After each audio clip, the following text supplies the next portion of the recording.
The government's advisors on genetic fingerprinting have been told that people are being arrested simply to get their samples onto the national DNA database. The government says the rules are adequate, but it's being claimed that 3/4 of young black men may now be on the DNA database. Richard Watson has been trying to find out how they feel about it.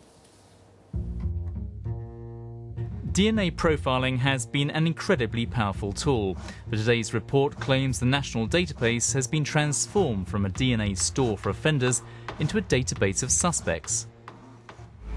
Today's report suggests that as many as 75% of young black men in Britain are on the police DNA database. This is a huge figure. Could it be explained by the fact that young black men are disproportionately guilty of crime, or is it evidence that the police are disproportionately targeting this ethnic minority? James Easy is a university graduate with a first-class degree in politics, but he has first-hand experience of being placed on the database, dating back to a minor playground fight when he was just 11. I was taken down to the station. I was fingerprinted. They took my DNA. They took my DNA with a swab, and I was cautioned, and I never heard anything since. So as far as you're concerned, your DNA could well be on the database? Yeah, still could be there. There are almost 5 million profiles on the database. More than 20% are from minors under 18, like James. In England and Wales, profiles are taken on arrests for any offences carrying a possible prison sentence. They're retained indefinitely, irrespective of whether or not the person is charged. In Scotland, DNA profiles are only retained if the individual is convicted or charged with a sexual or violent offence. Last year, only 283 profiles from England and Wales were removed, whereas more than 16,000 Scottish profiles were deleted. Many DNA entries are made following arrests for stop and search, even if there's no further action. The suggestion on the face of it is pretty extraordinary. 3/4 of young black men on the DNA database. It is an extraordinary statistic, but when you consider that black people are 7 to 8 times more likely to be stopped and searched by the police than if you're white, then you're beginning to wonder whether those statistics are actually true. The Human Genetics Commission report took evidence from a retired police officer who claimed that people are being stopped simply to swell the entries into the database. But this was dismissed by the Association of Chief Police Officers, which said tonight that any suggestion that using powers of arrest to obtain DNA has become routine policy is plainly wrong. That response will not be adequate to put aside the perception by some members of the public that there is an issue here. I think what we would be better coming from ACPO is to say that, you know, that the police forces up and down the country will actually be investigating these concerns to try and win back the public confidence. So with the soldiers on the hair... So how's this all playing in the wider community? We're invited to the offices of Liberty in Brixton, London today to speak with some of the young volunteers. They're preparing for the next issue of the magazine Live. Coming from all backgrounds, they're given the responsibility here to develop their media skills.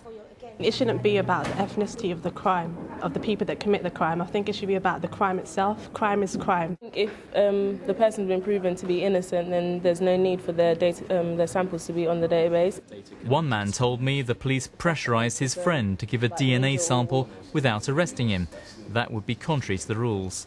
One of the police officers asked one of my friends if he could take a swab and just put it in his mouth just for the database, and he didn't want to do it, obviously, because he was like, well, you're not asking any of my friends to do it, but you're asking me, and he was like, just a procedure. So he actually had the mouth swab? Yeah, he had the mouth swab, so done that through, and then we just got let go. So that was just on suspicion? He wasn't arrested or taken to the police station? No, he wasn't taken to the station on that point, we just let go. The police firmly reject any suggestion they're unfairly targeting young black men, saying tonight that over-representation in the database is likely to result from over-representation in the criminal justice system. In other words, young black men commit more crime, they argue. One radical solution to tackle alleged discrimination would be to place everybody on the DNA database. In certain circumstances, some lawyers would support such a move. If everyone was on the database, it removes the problem of discrimination. And in a sense, it would no longer be a kind of stigma. It could be seen as something that we agree as a society to do because we think we should all make some contribution towards fighting violent crime. But I'd emphasise, there's no way that I'd emphasise that with the current, anything like the arrangements for the current database. We need new legislation and we need strong safeguards before we even think about something like that. Interestingly, the 18-year-old editor of Live magazine agrees. Whether you're homeless, whether you're middle class, whether you're working class, everyone makes a mistake. So I believe to forget about prejudice and no one can make excuses, put everyone in a DNA database, which they want to do, and everyone will be happy. There is widespread understanding that DNA has been a remarkable tool, solving almost 400,000 crimes in the past decade, according to the Home Office. But today's report has caused concern, and the Home Affairs Select Committee announced it will be carrying out an inquiry into the national database. Well, with us now is the Shadow Home Secretary, Chris Grayling. If you've done nothing wrong, you've nothing to fear, have you?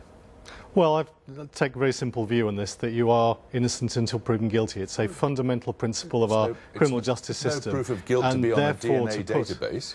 Well, I think there are a large number of people in our society who feel that they have been stigmatised if they are put onto a DNA database when they've done nothing wrong. You find not examples simply like the ones we've just seen in the film, but numerous cases, different circumstances where somebody helps with an investigation, where they've been arrested under a false charge of shoplifting which isn't pursued to the courts, they've been stopped and searched in the streets, their DNA is left on a database. So and I think that's wrong. About 5 million people on the database now. Yeah. How many shouldn't be there?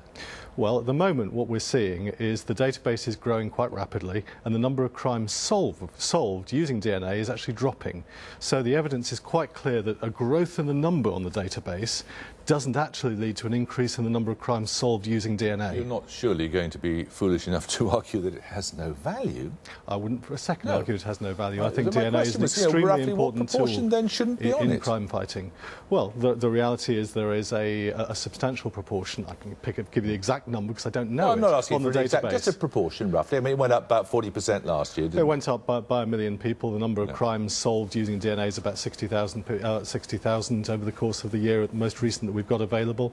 I would guess that there are several million people, 1, 2, 3 million people on there who have not committed an offence. And therefore shouldn't be on it. And therefore should not be on it. And what do you say to the argument that if we were all on it, there would be no stigma attached? Well, there are a lot of ways in which you could say that if we had a national database in a whole variety of different ways, it would strengthen crime fighting, but you have to achieve a balance between the interests of crime fighting and the interests of civil liberties. And I would argue that putting us all into a national database creates yet another structure of intrusion into our lives that's inappropriate. And there's no evidence that having a large number more items of DNA on a database actually leads to more crimes being solved. The opposite is the case. There is plenty of evidence of cases that have only been solved because somebody happened to turn up on the DNA database. Take the case of, Sally Ann Downey, for example, only trapped because the bloke is involved in some sort of pub fight. Hardly a serious offence. There are very few cases like that. There are. No system is 100% perfect. Even one counts, doesn't it? Well, trial by jury. Sally Ann Bowman, sorry. Trial by jury is not a perfect system, and it will cause mistakes from time to time, but nobody argues we shouldn't have it. I think it is wrong to keep the data of innocent people on a DNA database indefinitely. What I've argued for and what we would do in government is the Scottish system, which seems to me to achieve the right balance, where for minor offences we do not retain the data, and where for more serious investigations like a rape investigation or a murder investigation, the police can keep the DNA on file for up to 5 years. But you could still be picked up in an investigation for a serious crime, violence or a sexual offence, for example, be entirely innocent and still find that as an entirely innocent human being, your DNA is on the database. Well, the reality is that where you've got an extended and complicated case, the judgment has been in the Scottish system, and it's one I endorse, that there you need to give the police the flexibility to retain DNA for a longer period. The difference is, in the current situation, that DNA is stored indefinitely. I don't think that's right. I think that needs to change. And I certainly don't think, even though we managed to get in the government in that direction now, I do not think we should be retaining the DNA of people who've done nothing wrong at all, been accused of minor crimes, perhaps not even crimes at all. I don't think we should be storing that DNA at all.